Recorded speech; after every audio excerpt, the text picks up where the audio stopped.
খুব ছোটোতে ঠিক জানতাম না যে কোন ফিল্ডে যাব, কারণ আপনারা কেউ দেখতে পাচ্ছেন না আজকে বসে যে 5 বছর পরে আপনার বাচ্চা কোথায় আছে, পৃথিবী কি হবে কেউ জানেন না। এই যে depression and along with panic attack, education for all. Welcome to Podcast with Suprabha, where we explore the world of education and leadership. I am your host, Suprabha Saha. Today we have a very special guest, Mrs. Papia Boshak, who is the principal of Elimity International School, a private international school which is dedicated to empower young minds.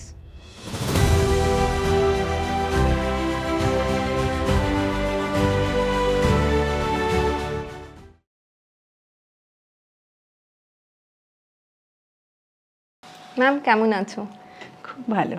আজকের দিনে তোমাকে পেয়ে আমার এই স্টুডিওতে আমি নিজেকে খুব লাকি মনে করছি। আজকে গুরু পূর্ণিমা, তুমি একটা এত বড় স্কুলের প্রিন্সিপাল।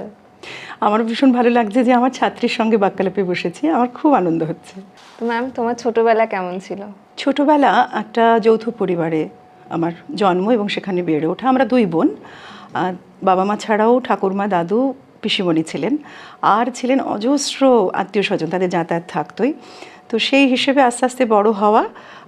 আমি স্কুলিং আমার হচ্ছে প্রথম জাতীয় বিদ্যানিকেতন বেলঘরিয়া, আর তারপরে মহাকালী গার্লস হাই স্কুল, তারপরে কলেজ ভিক্টোরিয়া ইনস্টিটিউশন, আর তারপরে রবীন্দ্রভারতী ইউনিভার্সিটি, এইভাবে পরপর গিয়েছি। তারপর শ্রী শিক্ষায়তন কলেজ, এবং শেষে আমি এমএড করেছি ভিলাই থেকে। শৈশবটা পুরোপুরি কেটেছিল বাবা মা দুজনকেই ভীষণ ব্যস্ত দেখতে। মা সবসময় ভীষণভাবে, প্রচুর আত্মীয় স্বজন আসতো আমাদের, বলেছি, খুব ব্যস্ত থাকতেন তাদের পরিচর্যা, তাদের আতিথেয়তা নিয়ে। আর বাবা একটি প্রাইভেট কনসার্নে ছিলেন, তাকেও দেখেছি উদয়াস্ত পরিশ্রম করতে। তখন থেকে একটা পরিশ্রম করবার একটা অভ্যেস আমার এবং আমার বোনের মধ্যে তৈরি হয়েছে। খুব ছোটোতে ঠিক জানতাম না যে কোন ফিল্ডে যাব, কিন্তু টিচারদেরকে দেখে ভীষণ ভালো লাগতো। বিশেষ করে আমি যতজন প্রধান শিক্ষিকা হিসেবে পেয়েছি, আমি সকলকেই কিন্তু আমার সকলেই হচ্ছেন বর্দিমণি বা প্রিন্সিপাল যারা ছিলেন সবাই লেডিজ। তা তাঁদেরকে দেখে না কেমন একটা মনে হতো যে ওই রকমভাবে যদি কোনো দিন অনেক ছাত্রছাত্রীকে ভালোবাসতে পারি, একটা ইনস্টিটিউটকে যদি ভালোবাসতে পারি, তাহলে বেশ হয়। তো শৈশব থেকে একটা ছোট্ট বীজ ভেতরে বোধহয় বোনা হয়েছিল, তো সেটারই আজকে হচ্ছে একটা প্রকাশ। তুমি ছোটবেলা থেকে ডিসাইড করেছিলে তুমি বড় হয়ে টিচার হবে? হ্যাঁ, ডিসাইড দেখো ওইভাবে তো হয় না, কিন্তু কেউ যদি প্রশ্ন করতেন, যে আমরাও যেমন এখন করি না, কী হবে বড় হয়ে, আমাদের ওই সময় এই প্রশ্নটা ছিলই, বরং একটু বেশিই ছিল হয়তো। হ্যাঁ, তো আমার মুখ থেকে কোনো দিনও এখন যেটা ভীষণ ট্রেন্ড দেখি যে ডাক্তার বা ইঞ্জিনিয়ার ইত্যাদি, কখনো বেরোয়নি। আমি দিদিমণি হতে চাইতাম। আমার মনে হতো যে না, স্কুল এই ব্যাপারটা, সে যে ভূমিকাতেই থাকি না কেন। প্রিন্সিপাল হিসেবে তোমার তো নিশ্চয়ই অনেক মেমোরেবল স্টোরিজ আছে, আমাদের সাথে কিছু শেয়ার করো। হ্যাঁ, প্রিন্সিপাল হিসেবে আমার ভূমিকাটা হচ্ছে এই স্কুলে 17-18 বছরের। তার মধ্যে সত্যি কি বলবো তোমাকে, প্রথম উচ্চ মাধ্যমিক ব্যাচ যেটা বেরোলো, তাদের সকলেই আজকে এস্টাবলিশড। তারা কিন্তু সব ফার্স্ট জেনারেশন লার্নার ছিল।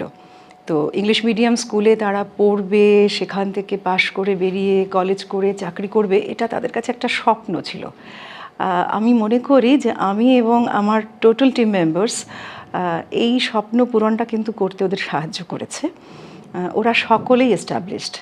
যেমন একজন আছে ক্যাডবেরি কোম্পানিতে এই জোনের ম্যানেজার পোস্টে রয়েছে, সেই ছেলেটি এনায়েত হোসেন ওর নাম। ও কিন্তু ইংরেজিতে কথা বলতে পারতো না যখন এখানে এসে ভর্তি হয়। ও কিন্তু নিজেকে গ্রুম করেছে। ওদেরও চেষ্টা, আমাদেরও পরিশ্রম। তাছাড়া আমি খুব লাকি পারসন বলে মনে করি নিজেকে। আমরা বেশ কিছু স্পেশাল চিলড্রেন পাই প্রতি বছর। তো সেখানে একটি ছেলে, আমি এখন আর সেই নামগুলো বলবো না কারণ তারা এখন বিভিন্ন দিকে ছড়িয়ে আছে, কিন্তু আমি তোমার সঙ্গে আমার অভিজ্ঞতাটা শেয়ার করছি। সেটা হচ্ছে তোমার অটিস্টিক একটি বেবি। সে স্কুলে আসতো, আমার কাছে আমার টেবিলের উপরে বসে থাকতো, আর শুধু সিডি চাইতো, সিডি দাও। অটিস্টিক বেবিদের আর হাইপার অ্যাক্টিভিটি ছিল, খুব দুষ্টুমি করতো। তা তাকে বশ মানানো, তাকে পড়াশুনোর মধ্যে আনা, এটা একটা বড় চ্যালেঞ্জ। ঠিক একই রকম আরেকটি বাচ্চাও ছিল, সে এখন বোধহয় বোর্ড পাসও করে গেছে, তাকে বড় করা। এই মুহূর্তে একজন ডাউন সিনড্রোম বেবি আছে আমার, গার্ল চাইল্ড। এগুলো হচ্ছে আমার কাছে একটা ভীষণ চ্যালেঞ্জ। আর প্রতি বছর এরা যখন পাশ করে বেরোয় একটা অদ্ভুত প্রশান্তি। মাসখানেক আগে যেমন একজন এসে প্রণাম করছে, কি হয়েছে রে, বলছে বাবা তুমি বকেছিলে বলেই বোধহয় এই জায়গায় আসতে পেরেছি। ডাক্তারি পাশ করেছে, সে ডেন্টিস্ট হয়েছে, ডক্টর দেবাশিস সরকার। তো এগুলো হচ্ছে আমার অভিজ্ঞতা, এগুলো ভালো লাগা। ঠিক, আশা করি এরকম আরও হবে আগামী দিনে।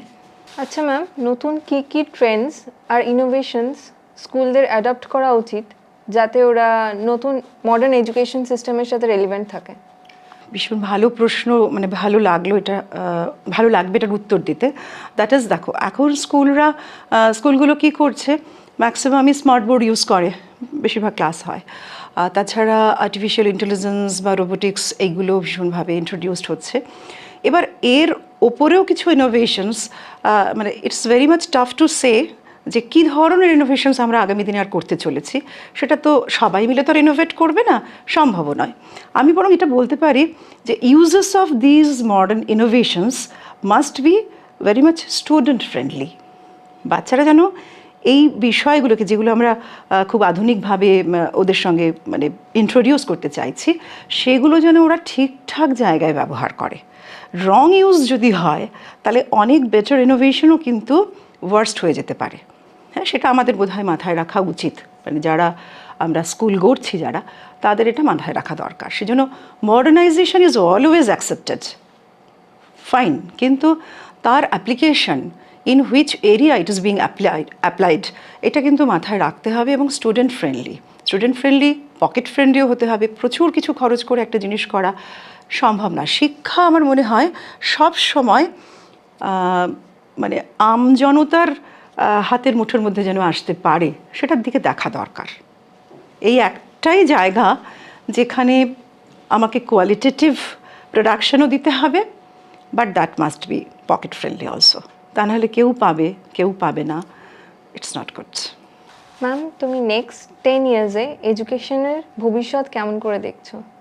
এটাকে নিয়ে অনেক বেশি কথা হয়তো বলা যায়, কিন্তু সোশ্যাল প্ল্যাটফর্মে সেই আলোচনাটা কত দূর হেলদি আমি জানি না। সেজন্য এটা একটাই উত্তর দিতে চাই যে যাদের জন্য এডুকেশন, দ্যাট ইজ স্টুডেন্টস, তারা আগামী দিনে এডুকেশন প্ল্যাটফর্মটা এমন হওয়া উচিত যাতে এই শিক্ষার্থীরা পরবর্তীকালে তাদের কাজের জগতে যখন প্রবেশ করছে, তারা যেন খুব কমফোর্টেবলি কিছু আর্ন করতে পারে। কারণ এখন ব্যাপারটা এমন জায়গায় দাঁড়িয়ে গিয়েছে, প্রতিটি ক্ষেত্রেই অসম্ভব competition. So the students must be trained to face this kind of competitions in each and every level. আগামী 10 বছরে আরও কত ধরনের উন্নয়ন হবে সেটা সত্যি বলা যায় না, কিন্তু আমি এক্সপেক্ট করব অন্তত এমন হওয়া উচিত যে স্কুল থেকে বেরিয়ে কলেজে যেন ঠিকঠাক মতন বাচ্চারা প্রবেশ করতে পারে, সেখান থেকে বেরিয়ে যেন ঠিকঠাক মতন তারা কাজের জগতে প্রবেশ করতে পারে। এই ধরনের ভোকেশনাল যেগুলো ট্রেনিংগুলো আছে সেগুলো একটু বোধহয় হওয়া দরকার, শুধু বুকিশ না হয়ে। ম্যাম, তুমি তো এত বছর ধরে অনেক স্টুডেন্টসদেরকে দেখছো, তারা বিভিন্ন ব্যাকগ্রাউন্ড থেকে আসছে, তো তুমি সবাইকে কেমন করে একসাথে ট্যাকেল করো? This is also another good question. এই কারণে সত্যি ভীষণ অসুবিধা হয়। তাছাড়া আমার তো হস্টেল আছে, হস্টেলে এই বিভেদটা আরও বেশি চোখে পড়ে। ট্যাকেল করা বলতে দেখো, ক্লাসরুমের ভিতরে যখন বাচ্চারা ঢুকে গেল এবং they are just getting their own seats, all of them are equal to me, পরিষ্কার কথা। কারণ সেখানে আমি আমার সামনে শুধু বাচ্চা, we are facing the children only. তার কী ব্যাকগ্রাউন্ড পেছনে আছে সেটা আমার দেখার দরকার নেই। কিন্তু দেখো একটা জিনিস হয়, যেই ব্যাকগ্রাউন্ড থেকে আসুক না কেন, বাচ্চারা অনেক সময় সেটাকে কিন্তু প্রকাশ করে ফেলে। তা আমার ট্যাকেল করতে হয় ঠিক সেই জায়গাতে, যখন একটা বাচ্চা তার বৈভবের কথা তার সহপাঠীকে বলে ফেলে বা প্রমাণ করতে চায় যে মানে হি ইজ ভেরি পাওয়ারফুল যে কোনো দিক থেকে, তখন কিন্তু অ্যাকচুয়ালি টিচারের কন্ট্রোল করতে হয় বা আমাকে কন্ট্রোল করতে হয়, বা তখনই আমাকে কাউন্সেলিং করাতে হয়, যেটা this is not the right thing you are doing. হ্যাঁ, তুমি এখানে এসেছো বলে সবাই তোমরা সমান। এবার হস্টেলের ক্ষেত্রে ব্যাপারটা ভীষণভাবে নিকেট হয়ে যায়। তো অনেকেই খুব একটা ভীষণ ভালো মানে বড়লোক পরিবার থেকে এসেছে, কিন্তু সবার মতন করে থাকা, সবার মতন করে খাবার গ্রহণ করা সেটা তো হয়তো তারা জানে না। তো সেই সময়ও আমাদেরকে হ্যান্ডেল করতে হয় এবং ওইখানে শেখাতে হয় যে মানে all of you are equal. এই জায়গায় তুমি যখন বাড়ি ফিরে যাচ্ছ তখন তুমি সে বাড়ির সন্তান, তুমি সেরকম থাকবে। কিন্তু এলমেট স্কুলে যখন তুমি ঢুকছো, you are the student of Elmet school. So it's মানে জেনারেলাইজড, এখানে কিন্তু কেউ বেশি কেউ কম নয়। তো এটা একটু টেকনিক্যালি যেতে হয় কখনো কখনো। ছোটো বাচ্চারা তো ধরো এত গভীর কথা বোঝে না, হ্যাঁ, তাদের স্বাভাবিকভাবেই একটা দামি ক্যাডবেরি দিলে তাদের সেই দিকেই প্রলোভনটা যায়। তো সেই জায়গাতে খানিকটা টেকনিক্যাল হতে হয়। অনেক সময় বাবা মায়ের ব্যাকগ্রাউন্ডটা জেনে একটু বুঝিয়ে দিতে হয় বাচ্চাদেরকে যে সেটা তিনি আর্ন করেছেন, তুমি করনি। তা তোমাকে সেই জায়গায় পৌঁছতে গেলে মানে যেটা একেবারেই অবধারিত, দ্যাট ইজ এডুকেশন। তা সেই এডুকেশন তুমি যা পাচ্ছ, তোমার পাশের একটু প্রত্যন্ত এলাকা থেকে যে বন্ধুটি এসেছে সেও কিন্তু একই এডুকেশন পাচ্ছে। তো দেখতে হবে যে তোমরা দুজনেই সমানভাবে সেটাকে ব্যবহার করছো কিনা। তো এইভাবে বলতে হয় আর কি। ম্যাম, তুমি টিচার্সদেরকে কেমন করে গাইড করো স্টুডেন্টসদের সাথে ভালো একটা রিলেশনশিপ তৈরি করার জন্য? টিচার্সদেরকে মাঝে মাঝে সত্যি সত্যি ট্রেনিং করাতেই হয়। প্রথম যে কথাটা এখানে সেটা হচ্ছে যে ভালোবাসা, ছাত্রছাত্রীদেরকে নিজেদের সন্তান স্নেহ দেওয়া। এমন অনেক টিচার আছেন যারা সবে মানে ফ্রেশার্স, যারা পাশ করেই সবেমাত্র চাকরি করছে। তাদের তুলনায় ধরো 11-12-এর ছাত্রছাত্রীরা হয়তো ছোট ভাই বোনের বয়সী। অনেক সময় হয় যে তারা এমন কিছু জিনিস শেয়ার করেন, বাচ্চাদের সঙ্গে করেন, বাচ্চারাও টিচারদের সঙ্গে করেন, যেটা ঠিক ছাত্রছাত্রী বা শিক্ষক শিক্ষিকার সম্পর্কের মধ্যে আসে না। তো সেক্ষেত্রে আমার বক্তব্য হলো যে শিক্ষক শিক্ষিকাদের ছাত্রছাত্রীদেরকে সন্তান স্নেহ করতে হবে। সন্তানের প্রতি যে আমাদের বাৎসল্য জাগে যেটা, সেইটা আনা দরকার। সন্তানদের সঙ্গে সব কিছু কিন্তু সবসময় শেয়ার করা যায় না, একটা লিমিটেশন সেখানে থাকে, সেটা স্টুডেন্টদের রাখতে হবে, এই টিচারদের রাখতে হবে। কিন্তু সর্বোপরি যেটা দরকার, দ্যাট ইজ ভালোবাসা, ভীষণভাবে সেই মানুষটিকে ভালোবাসা, বাচ্চাটিকে ভালোবাসা। বাচ্চাদেরও তো এক ধরনের ব্যক্তিত্ব তৈরি হয়ে আসে, সেটাকে নিয়েই জন্মায়। তাহলে সেই ব্যক্তিত্বটা যাতে হানিকারক না হয়ে যায়, তার জন্য কোনো রকম মানে ডিমোশন না ঘটে, সেইটা আমার মনে হয় শিক্ষক শিক্ষিকাদের ভীষণ নজরে রাখা দরকার।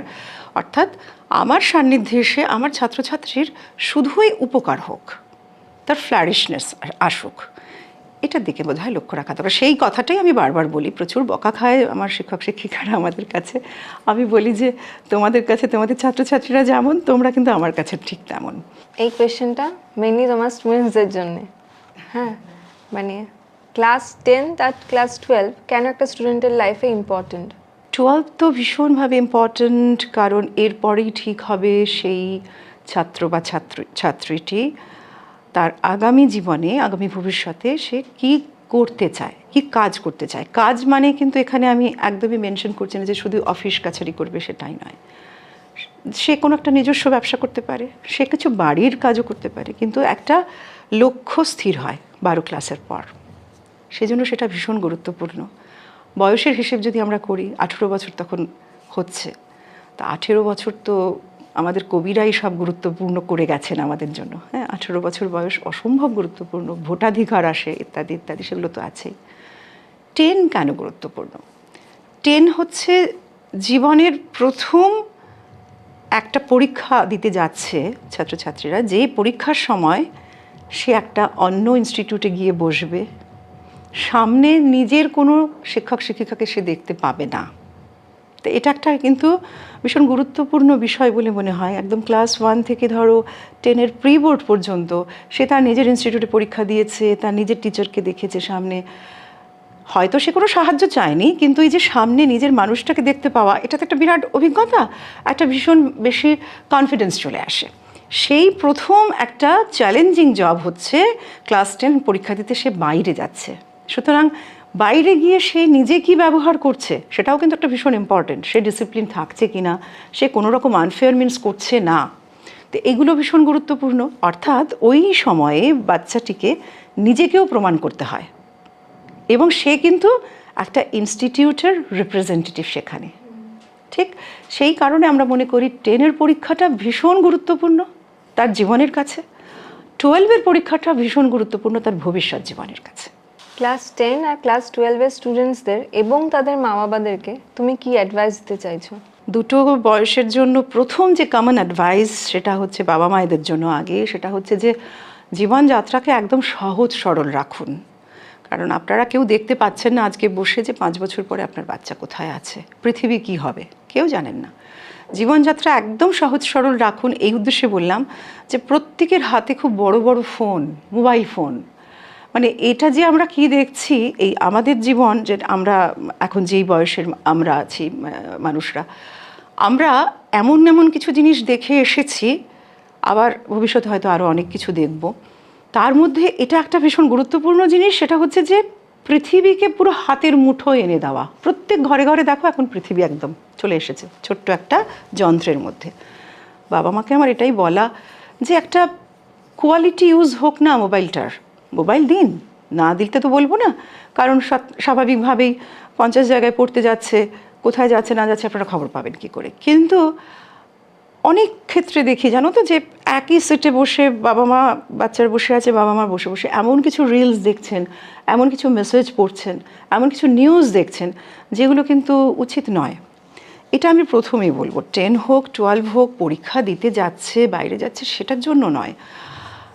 ওরা যাই করবে এই মুহূর্তে সবটাই কিন্তু আপনাদেরকে পরিচিত করাবে, বাবা মায়ের পরিচয়টা দেবে সেখানে। সুতরাং মোবাইল ফোনটা একটুখানি বুঝে ব্যবহার করা দরকার, ওই লাইফস্টাইলটা ভীষণ সহজ সরল করে আনতে হবে। অনেক মাকে দেখি খুব গর্বের সঙ্গে বলেন যে আমার ছেলে বা মেয়ে সব কিছু খায় না।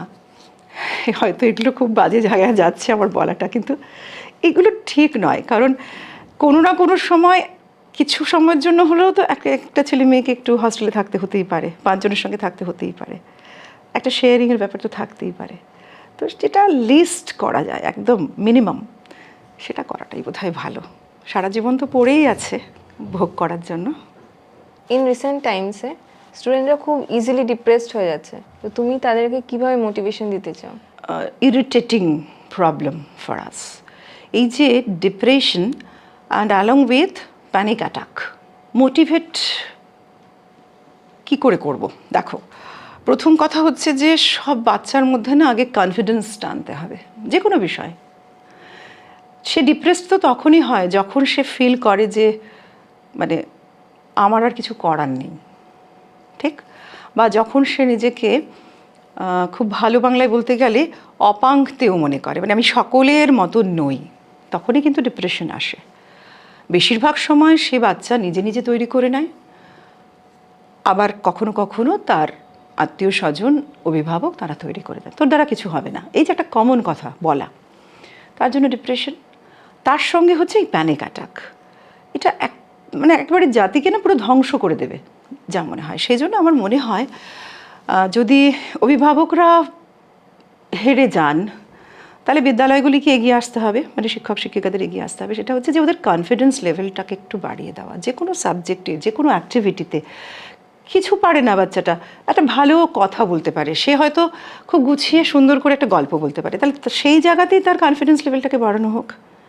কোনো একটা কারণে বাচ্চাটি খুঁজে পাক যে তার বেঁচে থাকবার কিছু কারণ আছে, তবেই কিন্তু সে নিজেকে বোঝাবে যে আমি এখনও সোসাইটিতে প্রয়োজনীয়। Sometimes I am inevitable also, মানে আমাকে ছাড়া চলবে না। তাহলে কিন্তু আস্তে আস্তে ডিপ্রেশন সরবে। আদারওয়াইজ ডিপ্রেশন কিন্তু এমন নয় যে একটা ইরেজার নিলাম আর just I am rubbing it and it is being erased, সম্ভব নয় সেটা। ভেতর থেকে তাকে বোধ আনতে হবে।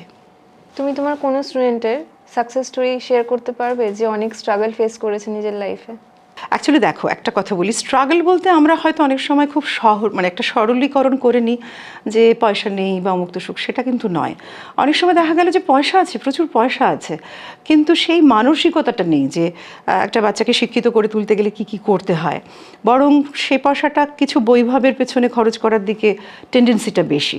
তাহলে সেক্ষেত্রেও তো সেই বাচ্চাটা এটা একটা স্ট্রাগল। তো সে সময় আমাদের খুব ভালো ট্রান্সপোর্ট আমরা তখনও পাঠাতে পারতাম না গঙ্গার ওপারে। সেই বাচ্চাটি কিন্তু নৌকো করে গঙ্গা পার হয়ে আসতো, এসে কলেজ ঘাট থেকে ট্রান্সপোর্ট নিত, নিয়ে স্কুলে যেত। একটা সাইকেলও পরে কিনে এখানে রেখে দিত। অনেক সময় হয়তো স্কুল ট্রান্সপোর্টও মিস করে গেল, সাইকেলে করে যেত। তো এগুলো কিন্তু এনায়েতের ক্ষেত্রে একটা স্ট্রাগল ডেফিনেটলি। তাছাড়া অনেক মেয়েরা আছে, মানে আমি মনে করি এটা এখন ওদের কাছে স্ট্রাগল, অনেক মেয়েরা আছে খুব নাচ করতে ভালোবাসে, তো বাড়িতে পারমিশন নেই। স্কুলটা না ওদের কাছে একটা মানে খোলা আকাশের মতন।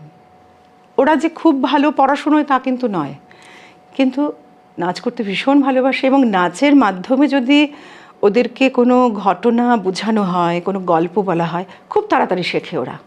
তা আমি মনে করি এটাও কিন্তু ওদের একটা স্ট্রাগল, এটা একটা সোশ্যাল স্ট্রাগল ওদের কাছে। বাড়িতে পছন্দ করছে না কোনো কারণে, কিন্তু স্কুলে শেখালে বাড়ি হয়তো খুব একটা আপত্তি করে না।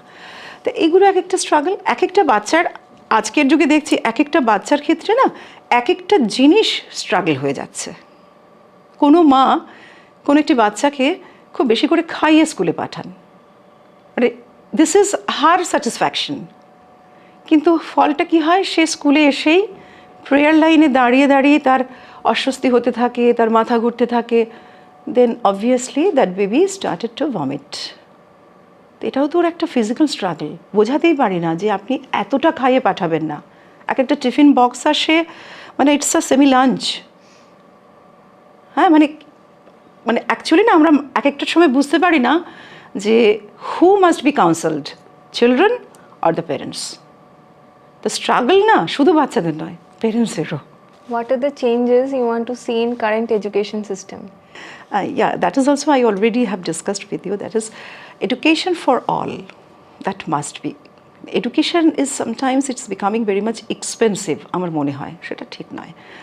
সবার জন্য এডুকেশনকে আনতে হবে, এবং বাচ্চাদের যেটা হচ্ছে, আমি বললাম যে স্মার্ট বোর্ডে পড়ানো হয়, আর্টিফিশিয়াল ইন্টেলিজেন্স বা robotics, what ever, that's good thing, কিন্তু বাচ্চাদের এই যে বই ঘাঁটা, বইয়ের পাতার সঙ্গে পরিচিত হওয়া, এগুলো অনেকটা ক্ষেত্রে বন্ধ হয়ে যাচ্ছে বা কমে যাচ্ছে।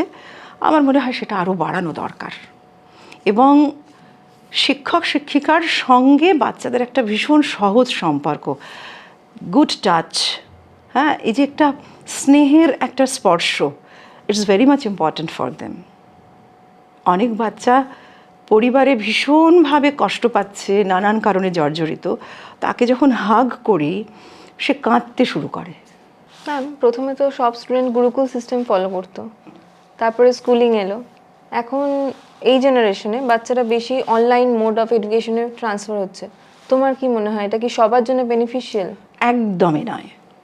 কোভিড পিরিয়ডে আমরা এটাকে রীতিমতন পরীক্ষামূলকভাবে আমরা তো নিয়েছি, আমরা দুটো টেস্ট করে দেখেছি, একদম ভালো নয়। কারণ ওই যেটা বললাম, আগের উত্তরটা যেটা দিলাম সেটার থেকেই তার কন্টিনিউয়েশনই আসে। শিক্ষক শিক্ষিকার স্পর্শ কিন্তু ভীষণ প্রয়োজন, এবং এটা খুব সত্যি কথা, অনলাইনে এত খারাপ খারাপ অভিজ্ঞতা আমাদের হয়েছে, সেগুলো কিন্তু অস্বীকার করা যায় না। অফলাইনে একজন শিক্ষক বা শিক্ষিকা খুব ভালো মন নিয়ে সব বাচ্চাকে কাছে টানছে কি টানছে না, সেটা একটা বিতর্কের বিষয়, কিন্তু অনলাইনে কোনো বাচ্চাই সেইভাবে উপকৃত হচ্ছে না, ইটস অলরেডি এস্টাবলিশড। কারণ ওই পর্দার ওপারে কী যে করছে ওরা, বাবা মাও তো সবসময় দেখে উঠতে পারছেন না। ম্যাম, সোশ্যাল মিডিয়ায় তো অ্যাডভান্টেজেসও আছে, ডিসঅ্যাডভান্টেজেসও আছে, তো একটা স্টুডেন্টের নিজেকে ব্যালেন্স করে কি করে চলবে? আমি এই প্রসঙ্গে একটু বেশি কথাই হয়তো বলবো। আজ গুরু পূর্ণিমা, তো আমার তো প্রথম গুরু সকলেরই, যা আমারও তাই, মা বাবা, এবং আমার পিসিমণিও অবশ্য। আমি আমার পিসিমণিকে পেয়েছি খুব ছোটো থেকে। বাবা একটা কথা বলতেন যে হাঁসের মতন হও। হাঁসের অভ্যেস আছে দুধ এবং জল মিশিয়ে দিলে সে কিন্তু শুধু দুধটা পান করে। তো বলতে পারো যে ওই শিক্ষায় শিক্ষিত আমি। অবশ্যই আমি খুব প্রগ্রেসিভ মাইন্ডেড, সোশ্যাল মিডিয়াতে কেন থাকবো না, নিশ্চয়ই থাকবো, কিন্তু অবশ্যই নিজেকে বাঁচিয়ে। তুমি যেটাকে বলছো ব্যালেন্স, আমি সেটাকে বলবো ওই হাঁসের মতন ব্যবহার হওয়া উচিত। সোশ্যাল মিডিয়ার প্রচুর ভালো ভালো দিক আছে, ভালো দিকগুলোই কিন্তু বেশি, কিন্তু সেটাকে একটা রংলি ইউজড যখনই হচ্ছে, then these are becoming very much harmful, তাই তো? তো ব্যালেন্স করব, আমি তো সবচেয়ে আমার নিজের ভালোটা বুঝবো, এটা তো আমাকে বুঝতে হবে। আমার পাশের ব্যক্তি একটা সাংঘাতিক কিছু কাজ করছে সোশ্যাল মিডিয়াতে বলেই আমাকে সেটা করতে হবে, এটা ঠিক নয়। এবং এটা বোঝার জন্য একটা ন্যূনতম শিক্ষা কিন্তু মানুষের প্রয়োজন আছে। তো সোশ্যাল মিডিয়াটাকে নিয়েও আমার মনে হয় বাচ্চাদেরকে না একটু শিক্ষিত করা দরকার আছে, যে এইটা যদি একটু এদিক ওদিক তুমি সরে যাও, তার ফলটা কত দূর খারাপ হতে পারে সেটা যদি আমরা একটুখানি স্টুডেন্টদেরকে বুঝিয়ে দিতে পারি, I believe that they will not misuse this things. এই বিশ্বাস আমার আছে, কারণ এখনও কিন্তু ছেলেমেয়েরা ভালোভাবে বোঝালে তারা কিন্তু বোঝে। আমি আমার স্কুলেই দেখেছি, খুব দুষ্টু, খুব দুরন্ত, খুব বেয়াড়া, বাড়িতে প্রচণ্ডভাবে মানে তারা সমালোচিত, কিন্তু সেই বাচ্চাও দেখি কিন্তু আমার কাছে এসে হ্যাঁ কথা দেয় যে না ম্যাডাম আর করবো না কোনো দিন। সুতরাং তাকে আমি কিভাবে মোটিভেট করছি, কিভাবে তার কাউন্সেলিংটা হচ্ছে, it's very important here. Ma'am, তোমার কি মনে হয় স্টুডেন্টের জন্য স্কুলেই মেন্টাল হেলথ স্টাফ থাকা উচিত? ভীষণভাবে। প্রথমত আমি মনে করি, দেখো, সমস্ত শিক্ষক শিক্ষিকারই একজন মেন্টর হয়ে ওঠা উচিত এবং মেন্টাল সাপোর্ট দেওয়া উচিত স্টুডেন্টদের। এবার এখানেও একটা ছোট্ট করে একটা মানে কি বলবো, আপত্তি হয়তো অনেকের হতে পারে, মানে সমস্ত শিক্ষক শিক্ষিকাই হয়তো হয়ে উঠতে পারেন না, তাদের সেই কোয়ালিটি নাই থাকতে পারে, ক্যাপাবিলিটি নাই থাকতে পারে। সে কারণে একজন থাকাই দরকার কাউন্সেলর, যিনি সমস্ত স্টুডেন্টের মনের খবরটা রাখবেন, মানসিকতাটা বুঝবেন। এইখানে একটা ছোট্ট কথা আমি বলতে চাইব, খুব প্রবণতা দেখি বাচ্চাদের ইনস্টাগ্রামে অ্যাকাউন্ট খুলবার। ইনস্টাগ্রাম এটা তো আর মানে পয়জনাস নয়, পয়জনাস করে তোলা হয়। ঠিক আছে, বাচ্চাদের আগ্রহ আছে, থাকাটাই স্বাভাবিক। তা তার ব্যাড সাইডটা যদি সেই মেন্টর বুঝিয়ে দেন, তাহলে তো বাচ্চাদের একটা মেন্টাল হেলথের দিকে মানে যাকে হেলদি করে তোলা হয়, তাই না? তো সেই জন্য একজন মেন্টর কিন্তু স্কুলে ভীষণভাবে দরকার। হ্যাঁ, সাইকিয়াট্রিস্ট বলা হোক বা কাউন্সিলর বলা হোক, যে নামেই ডাকা হোক না কেন, তাকে ওখানে রাখতে হবে, যিনি বাচ্চাদের এই মনের খবরগুলো রাখবেন এবং তিনি সেগুলোকে শুধরানোর চেষ্টা করবেন। ম্যাম, আমি কিছু পয়েন্টস বলবো, ওটা ট্রুথ না মিথ ওটা তুমি আমায় বলো। আমি যথাসাধ্য চেষ্টা করব। Discipline is more important than regular dosage of motivation. Truth, absolutely truth. Without discipline, no one can shine in their life. Grades are the most important aspect of a student's life. Grades, no, it's myth. Now conceptions are being changed. Only students of urban area have access to quality education. No, this is confusing because you already have noticed that the people from rural areas also have proved themselves.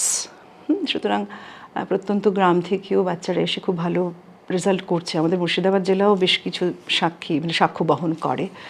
So it's confusing, it's not myth. আবার এটা ট্রুথও হয়তো না, এটা একটা মাঝামাঝি জায়গায় রয়েছে। Students good in studies shouldn't waste time in co-curricular activities. It's absolutely wrong. এটাকে মিথও বলবো না আমি, ভীষণ রং কনসেপশন। বরং দেখা গেছে যে কো-কারিকুলার অ্যাক্টিভিটিসে যদি খুব ভালো ইন্টারেস্ট থাকে, সেইটার মানে হাত ধরেই কিন্তু তাকে আস্তে আস্তে স্টাডির দিকে ইন্টারেস্টেড করে তোলা যায়। It's already proved in my school, হয় সেটা। What are the rules should a student follow to be successful in his life? First of all, if you are just asking about any rules or regulations, that could be answered as discipline. সেটাকে তুমি যেভাবেই দেখো না কেন, যে কোনো কাজই ধরো একটা ডিসিপ্লিন ওয়েতে হওয়া উচিত। আমি যদি একটা কাঁচের গ্লাসে জল ভরছি, তখনও কিন্তু মানে we have to keep in mind যে গ্লাসটা কোনোভাবে যেন স্লিপ করে নিচে পড়ে না যায়, because we know the result of this thing, যে obviously that will be broken, ভাঙবেই, জলটাও নষ্ট হবে। সুতরাং ডিসিপ্লিনড হওয়াটা ভীষণ প্রয়োজন আমার মনে হয়। ওটা একেবারে প্রাথমিক একটা রুলসের মধ্যে পড়ে। এই ডিসিপ্লিনই আদার্স রুলসগুলোকে টেনে টেনে নিয়ে আসবে। পাংচুয়ালিটিকে টেনে টেনে নিয়ে আসবে, মানে আরও যা যে যে যে জিনিসগুলো আমরা রেগুলেশনের মধ্যে ফেলি সেগুলোকেও সব টেনে নিয়ে আসবে এই ডিসিপ্লিনের সেই ক্ষমতাটা আছে আমার মনে হয়। ম্যাম, যে কোনো 5টা মুভিজ প্রত্যেকটা স্টুডেন্টের দেখা উচিত। 3 ইডিয়টস, তারে জমিন পর, এ দুটো গেল হিন্দিতে। অপরাজিত, খুব রিসেন্ট ফিল্ম, সত্যজিৎ রায়ের ইয়ে নিয়ে, বায়োগ্রাফি নিয়ে আর কি, কীভাবে হয়ে উঠলেন সেটা দেখা দরকার বলে আমার মনে হয়। আর তার সঙ্গে লাপতা লেডিজ, এগুলো বিভিন্ন ধরনের আর কি, বিভিন্ন কারণে বলছি। এই 4টে ছবি আমি বলবো অবশ্যই দেখতে। আর একটু পঞ্চম ছবি এক্ষুনি সেরকমভাবে মনে না পড়লেও আমি আরেকটা জিনিস বলতে চাই, যেহেতু অনেকটা আলোচনা আমাদের সোশ্যাল মিডিয়া নিয়ে ছিল, তুমি দেখো একটা ভালো দিক কীরকম, কিছু সিরিজ কিন্তু হচ্ছে এখন, হইচইয়ে দেখাচ্ছে, যেগুলো আমার মনে হয় এখনকার এই উঠতি বয়সের ছেলে মেয়েদের, ছাত্রছাত্রীদের দেখা খুব দরকার। তার মধ্যে একটা অবশ্যই হচ্ছে উত্তরণ, আর দ্বিতীয়টা আমি বলবো লজ্জা, তৃতীয়টাও আমি বলবো বিজয়া। বিজয়া জাস্ট রিলিজ করেছে। একটু ছোট করে যদি বলে দিই যে উত্তরণটা হচ্ছে সেটাই দেখাচ্ছে যে সোশ্যাল মিডিয়াতে একটা রং স্টেপ যদি ফেলা হয়, দেখো তুমি যখন সিঁড়ি দিয়ে নামছো তুমি অনেকটা দেখে দেখে দেখে দেখে নামছো, কিন্তু হট করে পেছন থেকে যদি বাবা ডাক দেন তুমি একটু চমকে তাকালে তোমার একটা রং স্টেপ হলো, ফলস স্টেপ হলো। এটা তো প্রত্যেকের মানুষের জীবনে আসতেই পারে। সোশ্যাল মিডিয়াতে যদি এই ফলস স্টেপ হয় তার যে পরবর্তী এফেক্টগুলো কত দূর যেতে পারে, উত্তরণ হচ্ছে তার সাক্ষী। সেটা দেখা দরকার। লজ্জা, মানুষ কি সবসময় খারাপ ব্যবহার করে সকলের সঙ্গে? ব্যবহারটা না, মানে ফিজিক্যালি টর্চার করাটাই কি টর্চার? না, কথাই ভালো হয়, কথাতেই খারাপ হয়। যে এতক্ষণ যা আলোচনা করলাম যে স্টুডেন্ট কাউন্সেলিং করানো, আমি যদি সবসময় তাকে বলি যে কিচ্ছু হবে না তোর দ্বারা, তুই একটা বাজে ছেলে, বাজে মেয়ে, সে জীবনে কোনোদিন ভালো করতেই পারবে না। মানুষের কথাই হচ্ছে সব। লজ্জা হচ্ছে তার প্রমাণ। আর বিজয়া হচ্ছে যে রিসেন্ট যে যাদবপুরে যে ঘটনাটা ঘটেছে, আমরা কত সাধ করে বাচ্চাদেরকে বাইরে পড়তে পাঠাই উচ্চশিক্ষার জন্য, তো সেখানে সেই বাচ্চার সঙ্গে আরও তাদের সমবয়স্ক কিছু বাচ্চা এসে কত ধরনের খারাপ কাজ করে এবং তাকে মেরে ফেলার মতনও করে। বিজয়া হচ্ছে সেটার প্রমাণ। তো আমার মনে হয় এই এখনকার ছাত্রছাত্রীদের না এগুলো খুব দেখা দরকার, কারণ দেখে খারাপটা কি হতে পারে সেটা যদি তারা শেখে, তবে আমি বিশ্বাস করি সেই খারাপ কাজটা তারা আর করবে না। খারাপ কাজটা করা যদি বন্ধ হয় তাহলে ডেফিনেটলি ভালো কাজটা বেশি হবে। তোমার মতো কেউ যদি স্কুলের প্রিন্সিপাল বা কোনো টিচার হতে চায়, তাকে কি পাথ ফলো করা উচিত? আচ্ছা, আমি সবার আগে একজন শিক্ষক, তারপরে প্রিন্সিপালের ব্যাপারটা এসেছে, কারণ এখনও আমার স্কুলে আমাকে কিছু ক্লাস নিতে হয়, আমি খুব ভালোবেসেই নিই। যাই হোক, পাথ বলতে দেখো এর তো কোনো সেরকম থিওরি কিছু হয় না। যেটা আমি আমার প্রধান শিক্ষিকাদেরকে দেখে আমার মনে হয়েছে, আমি সব সময় যার নাম সবার আগে আনি তিনি হচ্ছেন আরতি স্বর, আমার প্রাইমারি স্কুলের যিনি হেডমিস্ট্রেস। অসম্ভব রাগী ছিলেন, ভীষণ রাগী, কিন্তু সেই মহিলাকেও আমি দেখেছি যে কাউকে যদি উনি মেরেছেন তাকে জড়িয়ে ধরে তিনি নিজে কেঁদেছেন। তারপরে আমার ক্ষেত্রেই ঘটেছে সেটা। তা আমার মনে হয় একটা মন থাকতে হবে আগে, শিক্ষক হোক বা প্রিন্সিপাল যাই হোক, মানে মোটর কথা শিক্ষকতার সঙ্গে যুক্ত যে মানুষ, তারা না আগে একটা মন থাকতে হবে। সে মনটা হচ্ছে তার পেশাটাকে ভালোবাসার মন, পেশাটা যাদেরকে নিয়ে তাদেরকে ভালোবাসা এবং সম্মান করবার মন। এটা কিন্তু লাগবেই। সাবজেক্টে আমার ভীষণ জ্ঞান, অগাধ জ্ঞান, কিন্তু আমি সকলকে খুব তুচ্ছ তাচ্ছিল্য করি, তাহলে বোধহয় সমাজে শিক্ষকতা করবার জায়গা আমি পাবো না। সুতরাং সাবজেক্ট নলেজ মানে শেখার তো কোনো শেষ থাকে না, এটা আমি নিজেও বুঝতে পারি। আমি ইকোনমিক্স পড়াই স্কুলে, তো আমাকে তো ছাত্রছাত্রীদের কাছ থেকেও শিখতে হয়। সুতরাং শিক্ষক হিসেবে তাদের শিক্ষক হয়ে উঠতে গেলে আমাকে প্রতিদিন শিখতে হচ্ছে। কিন্তু প্রথম যে স্টেপটা শিক্ষক হওয়ার জন্য, সেটা আমি মনে করি ওই বাচ্চাগুলোকে আগে ভালোবাসা। তারা ভালো কি খারাপ সেটা মাথায় না রেখেই ইন জেনারেল তাদেরকে ভালোবাসা। তারাই কিন্তু আমাকে সাহায্য করবে সাবজেক্টটা ভালোবেসে ওদেরকে পড়াতে। তো কেউ যদি শিক্ষকতার পেশাতে আসতে চায়, তা আমার তাদেরকে সবার আগে অনুরোধ যে আগে পেশাটিকে ভালোবাসুন। আমরা বহুবার শুনে এসেছি যে শিক্ষকের কিন্তু জন্ম হয়, শিক্ষক গড়ে তোলা যায় না, শিক্ষক জন্মায়, শিক্ষক হয়েই তিনি জন্মাবেন। ম্যাম, আমি শুনেছি তুমি খুব সুন্দর গান করো। আমি চাইবো তুমি আমার শ্রোতে একটা গান 2 লাইন হলেও করো। আচ্ছা, ঠিক আছে। আজকে গুরু পূর্ণিমা, খুব ভালো দিনে আমি এইসব কথাগুলো বেশ বড় বড় কথা বলবার সুযোগ পেলাম। তো আমার গুরুদের মধ্যে অনেকেই তো চলে গেছেন, কিন্তু গানের গুরু যিনি, তিনি এখনও আছেন জীবিত। তার অনেক বয়স হয়েছে, 80-র কোঠায় বয়স, তিনি আছেন। তো সব গুরুদের জন্য বোধহয় এই গানটা, যে আমাকে যা দিয়েছো আরও আমি বেশি চাই, তার জন্য এই গানটা।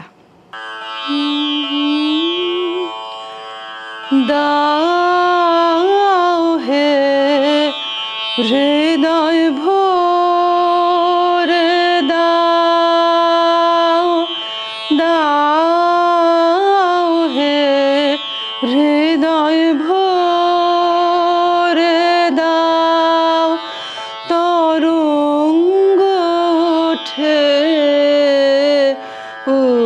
উথলিয়া সুধা সাগরে, সুধারসে মাতোয়ারা করে দাও, হৃদয় ভরে দাও, দাও হে হৃদয় ভরে দাও, তরঙ্গ ওঠে উথলিয়া সুধা সাগরে, সুধারসে মাতোয়ারা করে দাও, হৃদয় ভরে দাও, দাও হে হৃদয় ভরে দাও, যে সুধা রস পানে ত্রিভুবন মাতে,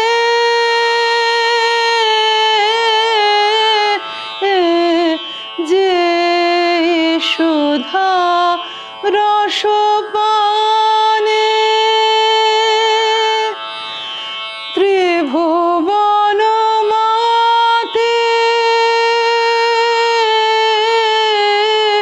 তাহা মোরে দাও, হৃদয় ভরে দাও, তাহা মোরে দাও, হৃদয় ভরে দাও, দাও হে হৃদয় ভরে দাও, তরঙ্গ ওঠে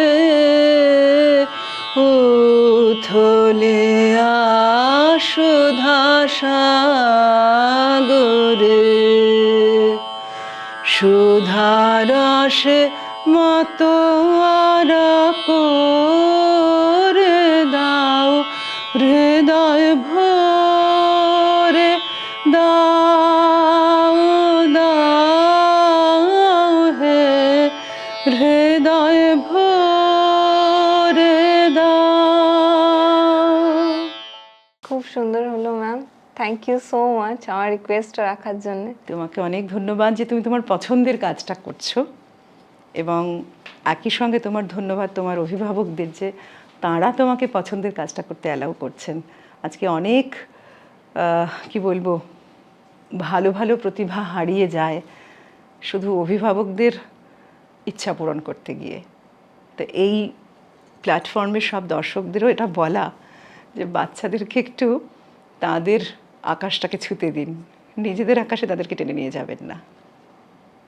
দ্যাটস ইট ম্যাম, কেমন লাগ? খুব ভালো, ভীষণ ভালো লেগেছে। Thank you for watching the video till the end. I hope you all have found something inspiring from this video. Lots of love to you all. Jai Hind.